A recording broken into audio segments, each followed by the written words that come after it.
안녕하십니까. 저는 가톨릭대학교 성빈센트병원 대장암센터에 있는 대장문외과 조현민입니다.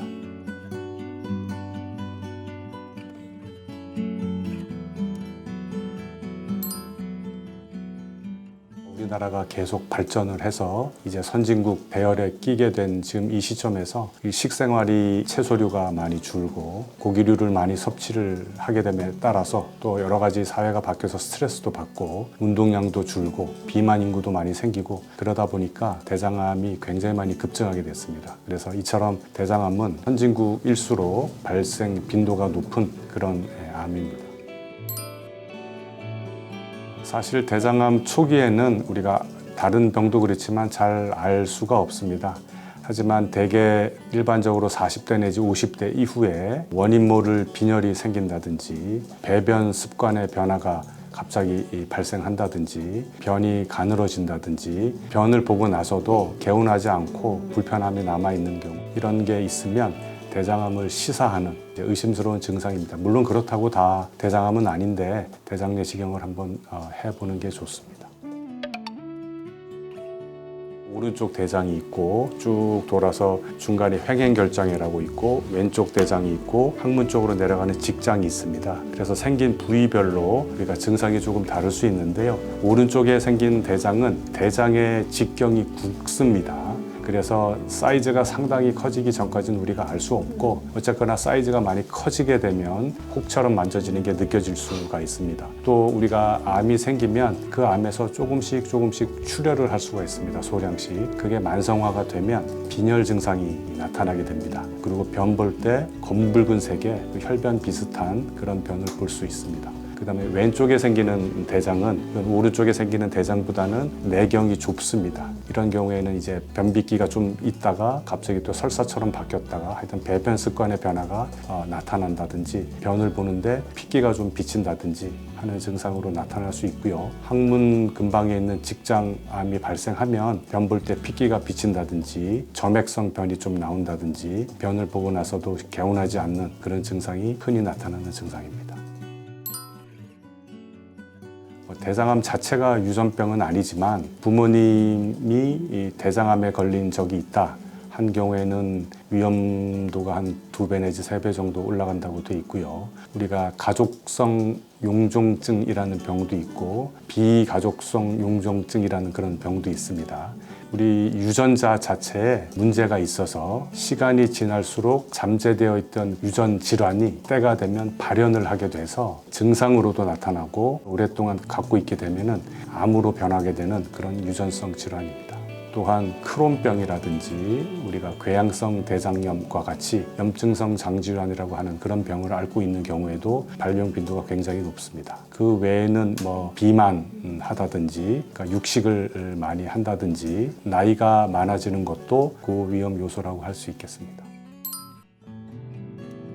초기보다 조금 심한 단계까지를 우리가 1기라 그러고 2기는 1기보다 좀 더 근육층을 뚫고 나가는 걸 우리가 2기라 그러고 3기는 주변에 임파선까지 간 거를 3기라 그러고 4기는 다른 데로 전이한 걸 4기라고 합니다. 1기 같은 경우에는 수술만 하면 열에 9명 이상이 완치가 되는 병이고요. 2기 같은 경우에는 열에 한 8명 정도는 완치가 되고 3기 같은 경우에는 수술하고 항암 치료를 하게 되는데 열에 한 7명 가까이 완치가 됩니다. 근데 4기가 되면은 수술이 불가능한 상황에서는 완치율을 사실 기대하기 힘든 그런 상황이 됩니다.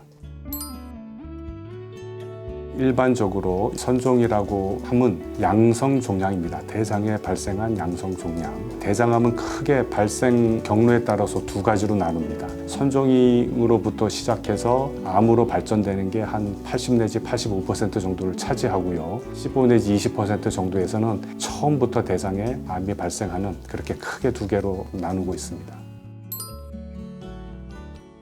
아직 우리나라 건강보험에서 대장내시경이 들어와 있지는 않는데 한 50세 전후해서 일단 대장암을 한번 해보는 게 좋지 않나 그렇게 권고를 하고 있고요. 검사를 해서 별 문제가 없으면 5년 주기로 하는 게 어떻겠느냐 하고 이제 권하고 있고요. 만약에 검사를 했더니 용종이 발생했다. 근데 용종을 좀 위험도를 나누어서 사이즈가 크다든지 좀 암이 발생할 위험이 높은 선종을 발견했다 그러면 1년에 한번 검사를 해보는 게 좋고 그게 아니고 그냥 선종만 발견됐다 하는 경우에는 3년 후에 해보는 게 좋지 않겠느냐 하고 권고를 하고 있습니다. 아주 초기에 발견을 하면 대장내시경을 통해서 절제를 할 수가 있습니다. 요즘은. 그래서 절제를 한 걸 가지고 조직검사를 자세하게 들여다봅니다. 그래서 이게 아주 초기고 수술과 비견해서 큰 차이가 없을 정도 정립이 된 게 있습니다. 그 안에 들어가면 수술 안 하고 대장내시경으로 용종 절제술만으로 치료를 끝내게 됩니다. 대장암은 결장하고 직장암하고 크게 나누어 볼 수가 있는데요. 결장암 같은 경우는 1기하고 2기는 대개 수술로 끝나는 경우가 많고요. 그 2기 중에서 고위험군하고 주변 임파절까지 전이가 된 3기 같은 경우에는 수술 이후에 보조 항암 화학요법이라고 하는데 항암 치료를 한 6개월 정도 그렇게 치료를 하고요. 만약에 결장암이 4기에 발견이 됐다. 그런 경우에 수술이 가능한 4기네? 그러면 수술을 하고 나서 항암 치료를 하는 게 보편적이고요. 수술이 불가능하다. 그런 경우에는 항암 치료를 먼저 하고 만약에 항암 치료 효과가 좋아서 이제 수술할 수가 있네 하는 정도로 병세가 바뀌면 그때는 수술을 하는 게 일단 큰 원칙으로 되어 있습니다. 직장암 같은 경우에는 1기인 경우에는 수술로 끝나고요. 2기나 3기인 경우에는 다학제 치료라 그래서 수술 전에 방사선 치료, 거기다가 방사선 치료의 효과를 더 증대시키기 위해서 항암제를 섞는 항암화학 방사선 치료를 먼저 하고 그 다음에 수술을 하고 수술 이후에 항암 치료를 마저 하는 3가지 치료를 같이 하는 쪽으로 직장암 치료를 하고 있습니다.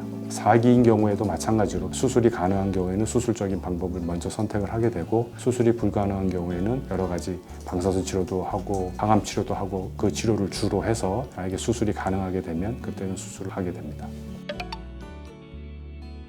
일단 처음에 진단을 받을 때 25%에서 30% 정도는 이미 다른 부위에 전이가 된 상태로 발견이 됩니다. 우리가 4기 상태로 발견이 되는 거죠. 1기, 2기, 3기인 경우에 우리가 완치도 되지만 크게 봐서 한 20, 30%는 재발을 할 수가 있다고 하지 않습니까? 그 재발이라는 게 결국 전이를 의미하는 겁니다. 직장은 우리가 학문에서부터 한 뼘, 한 15cm 정도까지를 우리가 직장이라고 합니다. 직장이 놓여 있는 위치가 골반 안에 놓여 있습니다. 근데 그 골반은 직장만 있는 게 아니고 소변을 보는 배뇨신경이라든지 성신경이라든지 하는 신경들이 같이 그쪽으로 주행을 하고 있어서 치료하는데 그 신경들을 어쩔 수 없이 다칠 수밖에 없는 상황이 발생하기 때문에 굉장히 좀 치료에 까다로운 면이 있습니다. 어쨌든 원칙은 병을 깨끗하게 제거를 한다가 기본 원칙이고 두 번째 원칙은 주변으로 지나가는 중요한 그런 구조물의 손상 없이 제거를 한다는 게 또 하나의 원칙이고 항문이 없어지는 경우가 발생할 수 있기 때문에 항문을 살린다 하는 그런 3가지 원칙을 우리가 지키면서 치료를 하게 됩니다. 물론 병을 깨끗하게 제거한다는 게 가장 제일 중요한 원칙이 되겠죠. 네, 이 환자분은 항문 바로 위쪽 직장에 발생한 직장암 환자입니다. MRI를 찍으면 이런 식으로 보이는데 항문까지 다 없애버려야 되는 수술을 할 수밖에 없는 그런 상황입니다.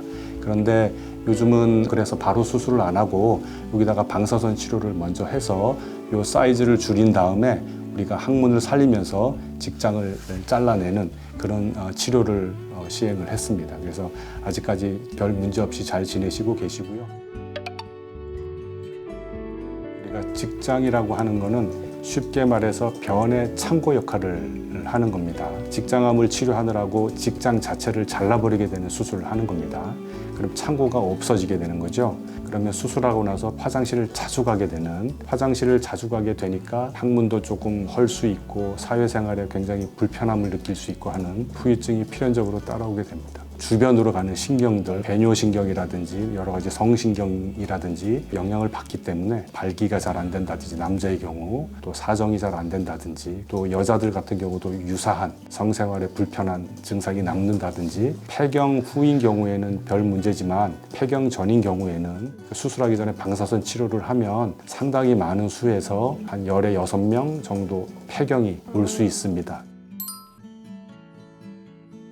직장학문기능검사실이라고 하는 거는 직장학문의 그야말로 기능을 우리가 판단을 하는 거고요. 직장학문은 골반을 감싸고 있는 근육이 있지 않습니까? 그거랑 같이 서로 협동을 해서 기능을 합니다. 직장암 같은 경우에는 우리가 수술하고 나서 필연적으로 여러 가지 기능의 변화가 발생하기 때문에 우리가 수술 전의 기능과 수술 후의 기능을 같이 평가를 해서 수술 이후에 발생하는 그런 후유증들을 최소화하기 위해서 연구의 기본적인 토대가 되고 바이오 피드백이라는 그런 치료 기기를 통해서 수술 이후에 그 환자 직장 항문 기능의 회복에 도움을 주려고 저희가 노력을 하고 있습니다. 그런 취지에서 대장문외과에서는 거의 운영을 하고 있지 않는 검사실을 저희 병원만 지금 제가 운영을 하고 있습니다.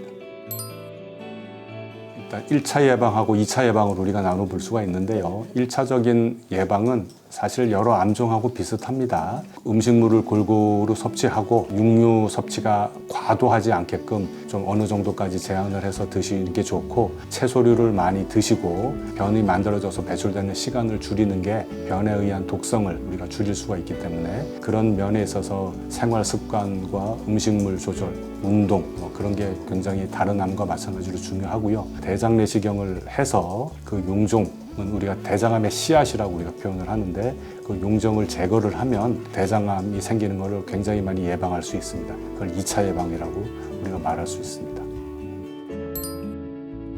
사기가 되는 경우에는 다른 암들은 대개 수술을 하지 않습니다. 별로 효과가 없기 때문에. 하지만 대장암은 예외입니다. 사기가 되더라도 수술로 제거가 가능해서 제거를 하면 우리가 간하고 폐 같은 경우에 전이가 있더라도 수술 치료를 하게 되면 열에 한 4, 5명까지도 완치를 바라볼 수가 있습니다. 그래서 대장암이 그런 특징을 갖고 있기 때문에 적극적으로, 또 요즘은 여러 가지 치료 기술들이 많이 발전하고 있지 않습니까? 항암제도 좋아졌고 방사선 치료라는 무기도 있고 최소 침습 수술이라고 하는 복강경 수술도 있고 로봇 수술도 있고 환자한테 피해를 최소화할 수 있는 수술 방법들이 많기 때문에 그렇게 치료를 하셨으면 합니다.